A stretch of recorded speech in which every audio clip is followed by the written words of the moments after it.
The Adventures of Sam Spade, Detective.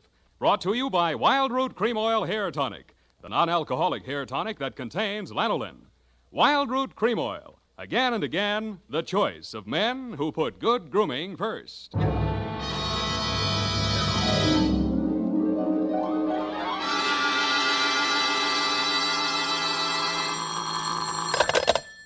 Sam Spade, Detective Agency. Good evening. That sounds funny in dialect. Good evening to you, and happy 4th of July, Bernadine Hemp.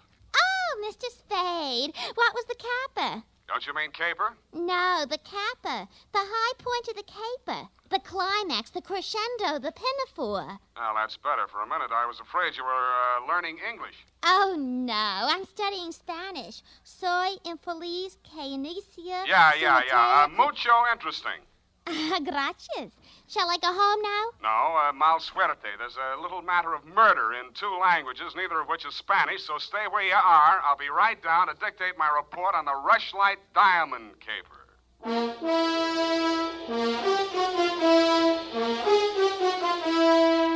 Dashiell Hammett, America's leading detective fiction writer and creator of Sam Spade, the hard-boiled private eye, and William Spear, radio's outstanding producer-director of mystery and crime drama, join their talents to make your hair stand on end with the adventures of Sam Spade. Presented by the makers of Wild Root Cream Oil for the hair. Listen, men, to this holiday tip on good grooming. To help spark up your whole appearance, first be sure that your hair is well groomed. Be sure it's groomed with popular Wild Root Cream Oil Hair Tonic. Wild Root Cream Oil grooms your hair neatly and naturally, the way you like it, the way she likes it. Wild Root Cream Oil also relieves annoying dryness, removes loose, ugly dandruff. So look your best all the time by sprucing up right with Wild Root Cream Oil Hair Tonic. Again and again, the choice of men who put good grooming first. And now, with Howard Duff starring as Spade, Wild Root brings to the air the greatest private detective of them all in the adventures of Sam Spade.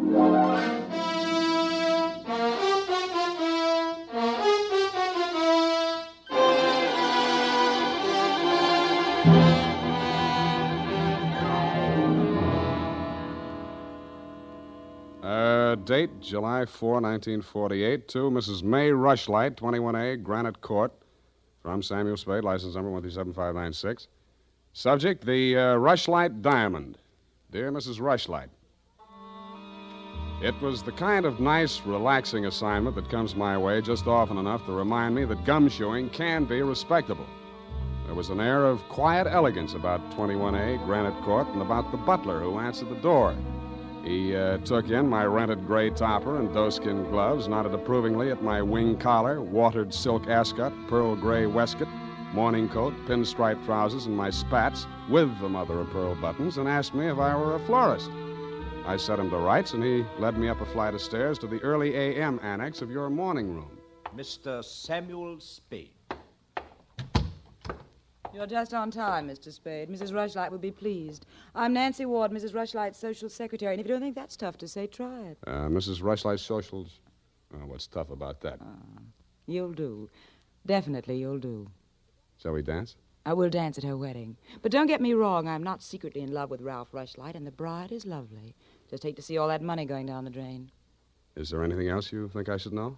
You know what your job is. You're supposed to guard the wedding presents. That's simple because it's nothing but a lot of cheap silver. And stay away from the champagne. It's non-vintage. The food will be foul. The guests are the most dismal aggregation ever assembled. Sounds like a lovely party. I arranged the whole thing. I told you she's a lovely bride. What'd she ever do to you? I'd rather not say. I don't want to sound bitter. This way, Mr. Spade. The old hat. Mrs. Rushlight will see you now. Thank you, Florence Nightingale. Nancy? Oh. This is it, darling. Mr. Spade. Come over here, young man, so I can get a better look at you. How's this? It's good. Turn around. Yes, you'll do. That'll be all, Nancy. Couldn't I be finishing up these place cards while you talk? Take them with you. Do them outside. Very well. Nosy girl. But nice. Nice nose. Oh, you too, eh? Well, I agree. That's why I'm marrying off my nephew to that wretched girl, Lotte Van Eyck. Have you ever seen Bugs Bunny, Mr. Spade? You don't mean the... They protrude. The ears? No, the teeth. Oh. As my late husband used to say of her mother, she could eat a tomato through a tennis racket. Oh. There's only one thing that'll prevent this wedding from being an utter disaster. She doesn't understand much English. Uh-huh. What's the matter with your nephew? A great deal, but it doesn't show. Suffice it to say, he has criminal tendencies and the mentality of a snail. Mrs. Rushlight, I don't like to seem forward, but why are you telling me all this? Oh, you're supposed to mingle with the guests. You'll need some conversation. Now, as to your assignment. The bride, being what she is, the wedding presents are hardly worth guarding except for one. Ironically enough, it's from me. What is it, a machine gun? Oh, that's good. Oh, excuse me, I must write that down. And then tear it up immediately. Oh, dear. No, Mr. Spade. But it's bad luck, the Rushlight diamond. You've heard of it? Something about it in the American Weekly a while back, wasn't there? Yes. It's not as large as the Hope diamond, but there's not a flaw in it. My late husband, Roy Rushlight, bought it for his first wife. She sank with the SS General Slocum in Hellgate, the East River, 1904, over 1,000 lives lost. Luckily, she was wearing a paste copy at the time. I was only a young girl when I married Mr. Rushlight, and fool that I was, I signed anything his lawyers asked me to sign. After his death, I discovered that the diamond was to be mine only until the marriage of my husband's male heir, at which time it must go to his bride. Well, that's too bad. You say, though, that the Rushlight diamond is bad luck. Oh, there's that, of course. I wonder if it's too much to hope. Well, I must go and help dress the bride. Go along downstairs, Miss Spade. Take this jewel case with you. Put it on the table with the other presents, and guard it well. So I took the old velvet-covered case you held out to me and checked the contents. It was an old-fashioned lavalier with a clear stone pendant only slightly smaller than an 8-ball. Didn't look like a diamond, but smooth-cut diamonds hardly ever do. It didn't look like bad luck either, but a mirror broke in the hall as I passed it, then I fell all the way down the stairs, and as I entered the ballroom, I knocked over a punch bowl. Nothing really terrible happened until just before dark when the guests began to arrive. In theory, a detective guarding wedding presents is supposed to make himself indistinguishable from the other guests. In practice, it never works out that way. He has to spend most of his time within sight of the booty, so he is very easily spotted. I don't believe it. He's too good looking. Oh, but he must be. He's not anybody we know. Well, ask him. It's leap year. Oh, here comes Colonel Bixby. He'll know. Wow. Beauty gathered round the booty, eh? And much more beauty than booty, though. Say, when are they going to hang the diamond on that drip? No, there's no way to talk about the blushing bride. Is that it in the crummy old case there? That case is heirloom, young lady. The stone that reposes in it is worth a king's ransom. Now take your grubby hands elsewhere. Be off with you. Go on. Well, just because he's going to give the bride away, he thinks he can order everyone around. Mr. Spade, allow me to congratulate you, sir. At these affairs, one all too often sees the detective on guard duty at the punch bowl. I was forewarned. Oh, yes, very bad champagne. Flat. I'll be glad when these ill-starred nuptials are consummated. And by the way, Bixby's my name, Colonel Lysander Bixby. Colonel? It is my melancholy and thankless duty to give the bride away to the hapless groom, Ralph Rushlight. However, it's much better to give than to receive.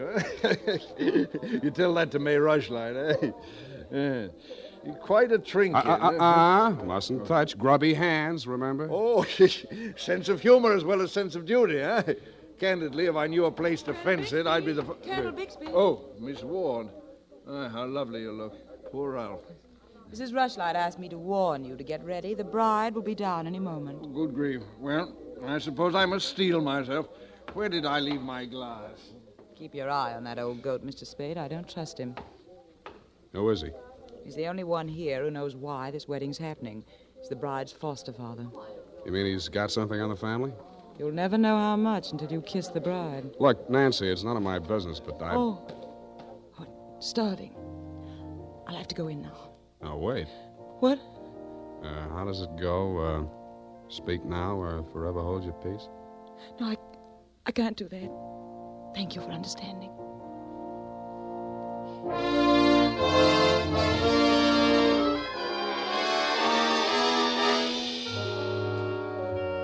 I didn't witness the ceremony, but judging from the mood of those who had, it was just as well I didn't.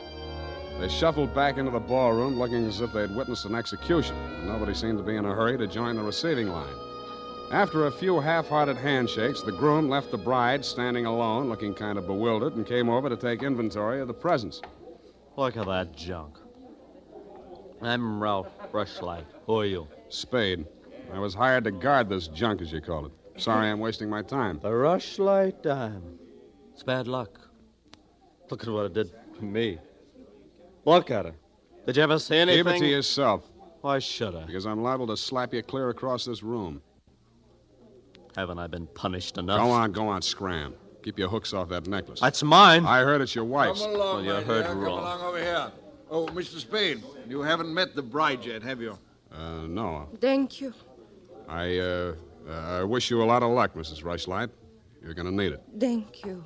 Well, I suppose now, as well as any time, Colonel. Oh, very well, my dear. Quiet, please. Quiet, everyone. Mrs. Rushlight, the elder Mrs. Rushlight, that is, has something to say to you. Mr. Spade, Yes? the necklace, will you please hand it to me? With pleasure. I'm tired of looking at it. Oh, you're not done yet. Stay close by my side. Dear friends, at this solemn moment, I want, first of all, to welcome this dear little girl into the Rushlight family. Thank you. Yes. And now, dear Lotta, I will place around your neck the gem which was my heritage when I became a Rushlight and which is now yours. Thank you.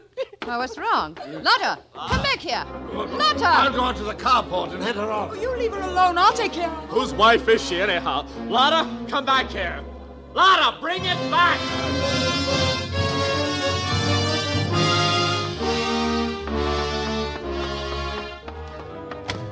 I was almost ashamed of joining the chase, but I had to because I'd been hired to guard the Rushlight diamond, and for my money, the best way to do that was to help her get away. Somebody got to her before I did. A strip of wedding gown satin marked the spot. The body lay crumpled under a hedge, but it wasn't the bride's body. It was the groom. He'd been stabbed to death with a pair of garden shears, which made sense. But what didn't make sense was that the necklace she'd been wearing was still clutched in his hand.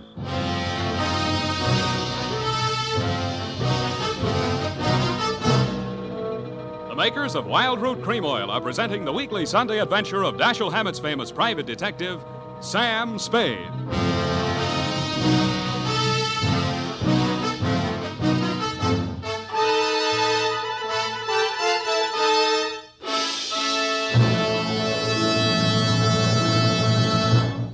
If you want the well-groomed look that helps you get ahead, socially and on the job, listen.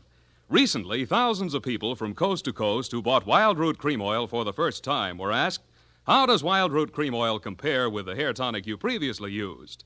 Better than 4 out of 5 who replied said they preferred Wild Root Cream Oil. And no wonder.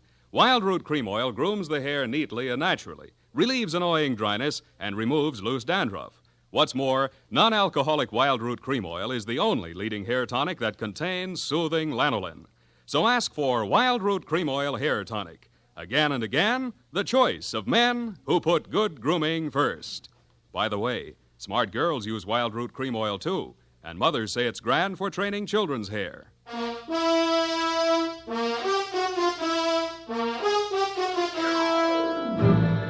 And now back to the Rushlight Diamond Caper. Tonight's adventure with Sam Spade.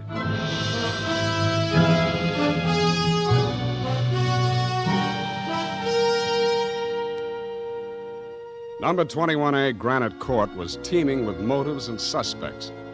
But the police were primarily interested in locating Lotta, the missing bride and widow of Ralph Rushlight. So was I. She looked like less work than the rest of you because if she had killed him, it was self-defense, if she knew enough English. By 10 in the a.m., when I checked in at my office, she was still successfully eluding the police dragnet. That was because nobody, including me, had thought of looking in my office. Wow. Good morning. Thank you. Is that all the English you know? Thank you. No. I want my necklace. The police have it. You go with me. Tell them who I am. Okay, but first I have to know who you are. Where you came from, what your connection with Colonel Bixby is. I am in Macassar being born. In Macassar? Dutch colony. Uh-huh. My father there 7 years ago dying is. When I 13 years old have arrived. I see. Colonel Bixby in San Francisco. the financial representative from my father was. I am adopted to him, not for a father, but so he takes care of my monies, which coming of age am I a rich Dutch woman. Uh-huh. But legally, he's your foster father. Yeah. Also, legally, I'm the wife of Rushlight. I want my necklace. You married him for the necklace? Yeah. Why did he marry you? For one half of necklace when we sell. But everything to take he wishes. You and Ralph are going to divvy the take from the Rushlight diamond, you thought. Yeah. And what was the colonel going to get? Money's for Mrs. Rushlight. Oh, no, wait, that doesn't make sense. Mrs. Rushlight stood to lose a small fortune by that marriage. Why should she pay the colonel to promote it? You the detective are? You said that. Where my necklace are. That I say. Yeah, well, look, I'm not as sure as I was. Wait just a minute, I'll check on it. Homicide, Lieutenant Dundee. Spade, Dundee. Yes, Sam. What's new on the Rushlight caper? Oh, you know I can't talk about the case, Sam. Oh? I got a line on that girl. Oh? Where is she? You know I can't talk about that, Dundee. Oh, you can't you? Well, let's see if this doesn't change your mind. The necklace we found on Rushlight's body was a phony, a paste copy. Uh-huh. Does that make her guiltier than she was before? Well, now she's got a motive. Throws all our previous theories into a cocked hat. Now, where's the girl? She's in my office, Lieutenant dear. Come and get her. Thank you.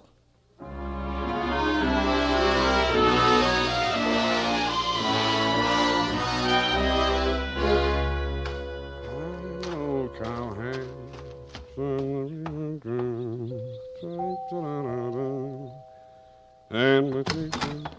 Oh, it's you, Sam. Back again? Yeah, do you mind?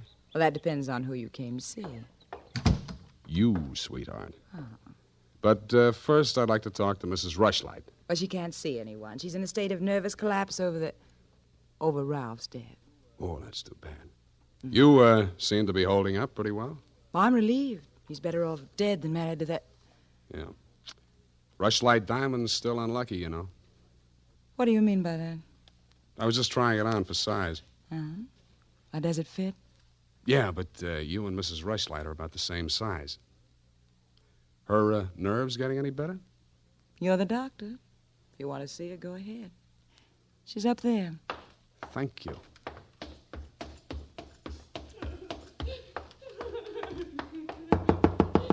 Mrs. Rushlight. Go away, I'm ill.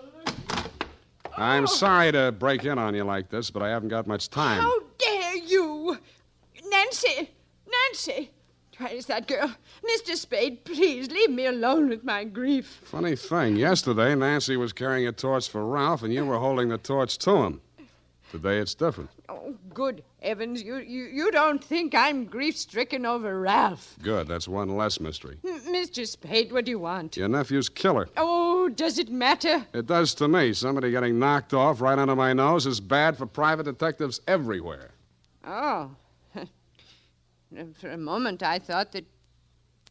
Say, wouldn't you rather make some more money? I refuse to marry Lotta. Oh, no, nothing like that. It's the necklace, Mr. Spade, the genuine. What is? I don't know. All I know is the other one isn't. Who told you that?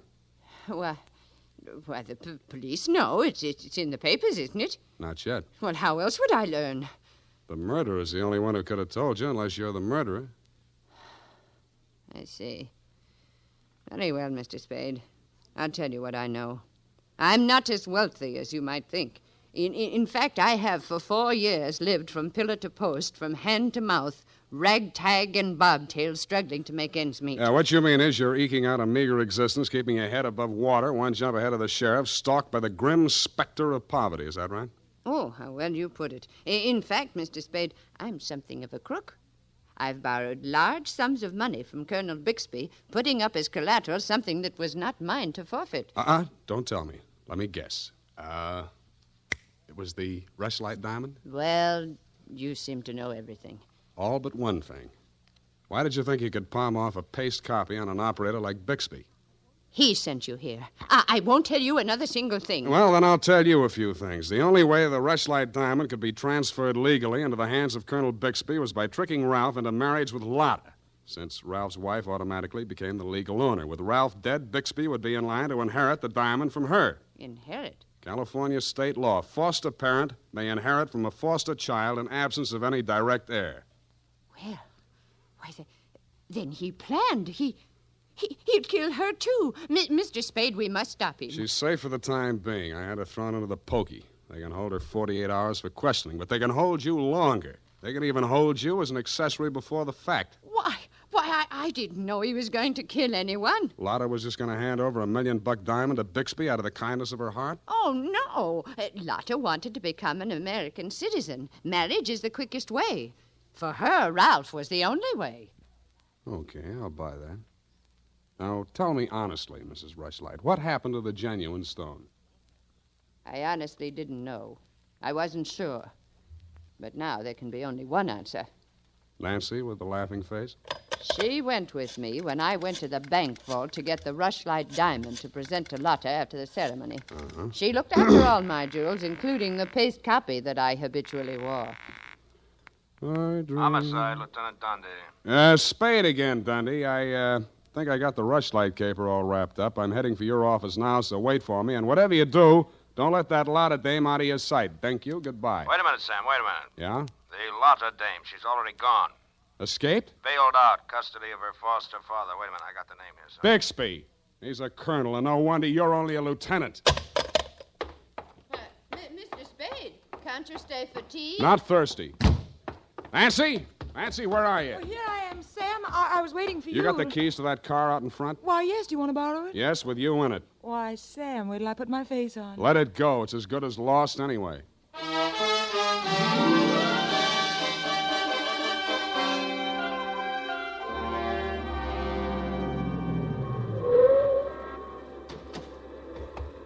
Come on. What is this place?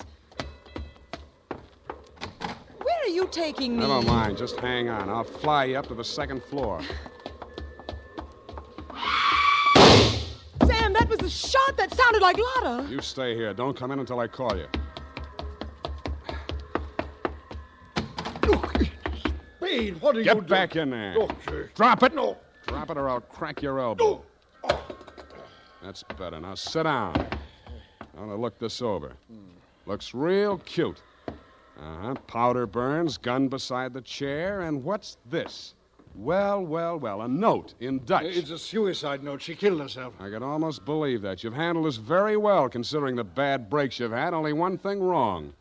Do I scent a bargain? I don't have to bargain. I've got the diamond. All you've got is 2 murders rapping on your thick noggin. Don't be absurd. I know who has the real necklace. Then you better talk to her directly. You can come in now. Sam, was that... Oh, that poor, homely little dame. What did she ever do? Stop, you're breaking my heart. She committed suicide. You know better than that. She committed suicide. If the colonel's price is right. Oh, I see. I'll put it to you directly. It's not easy to fence. It'll have to be cut. That'll decrease the value considerably. Say, $10,000, no questions asked. Pardon me, that suicide shot. It's ringing in my ears. I can't hear you. 20,000. 50. All right, 100,000. Sam, don't be a fool. Take it. I'll give you a real break, Colonel. That's the cops coming after you. No, anything, Spade. What do you want me to do? I want you to try and get out of here. What are you going to do? There's the door. Go ahead. All right. Thank you, Colonel. All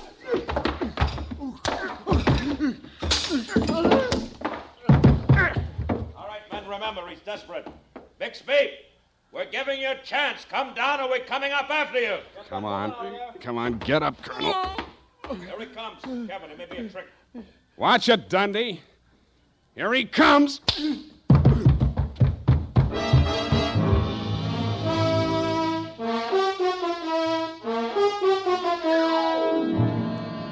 And that, Mrs. Rushlight, is the crop. For a man that went down fighting, Colonel Bixby didn't need much persuading once they got him under the lights down at headquarters.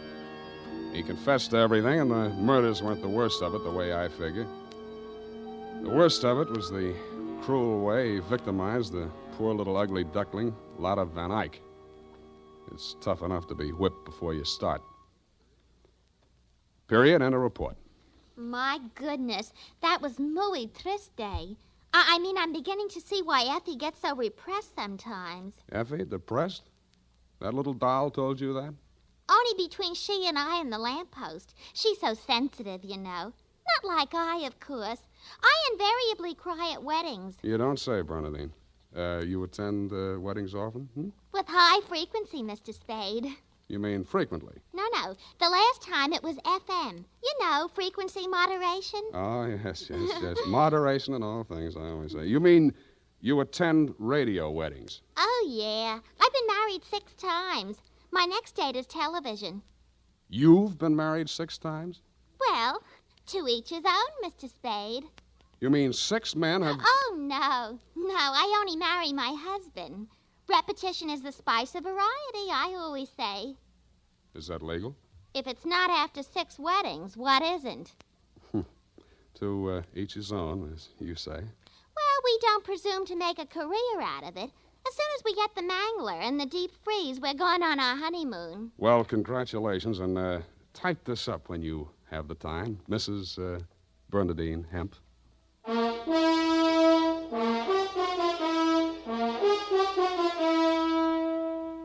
Every day, more and more men are turning to Wild Root Cream Oil for truly handsome hair. And that's not surprising, for what other leading hair tonic gives you these big advantages? It grooms the hair neatly and naturally, relieves dryness, removes loose dandruff. What's more, Wild Root Cream Oil is non-alcoholic and contains soothing lanolin. No wonder Wild Root Cream Oil is the favorite with so many millions of smart, particular men. Get Wild Root Cream Oil. Again and again, the choice of men who put good grooming first.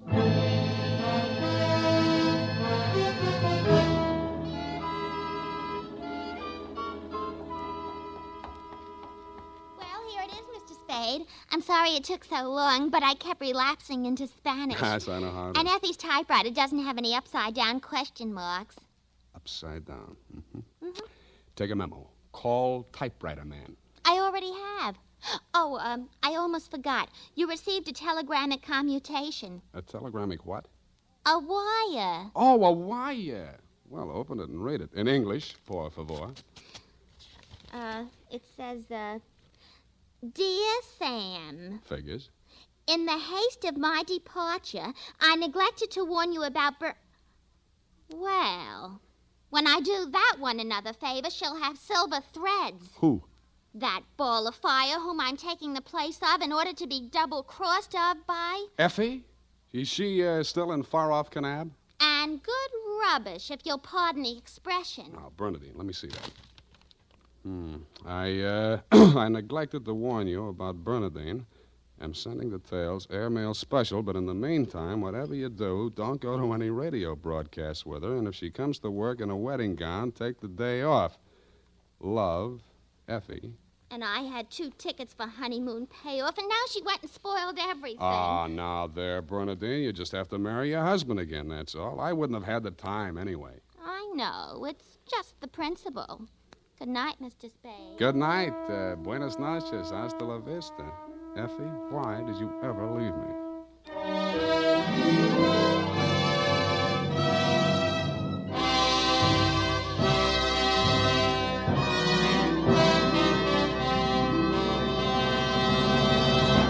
The Adventures of Sam Spade, Dashiell Hammett's famous private detective, are produced and directed by William Spear. Sam Spade is played by Howard Duff.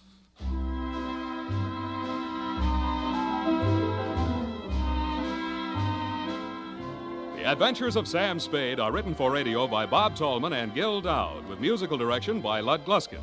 Gil Dowd directed tonight's broadcast in William Spear's absence. Join us again next Sunday for another adventure with Sam Spade, brought to you by Wild Root Cream Oil. Again and again, the choice of men who put good grooming first. This is Dick Joy reminding you to get Wild Root Cream Oil, Charlie. It keeps your hair in trim. You see, it's non-alcoholic, Charlie. It's made with soothing lanolin. You better get Wild Root Cream Oil, Charlie. Start using it today. You'll find that you will have a tough time, Charlie. Keeping all the gals away. Hiya, Baldy. Get Wild Root right away. This is CBS, the Columbia Broadcasting System.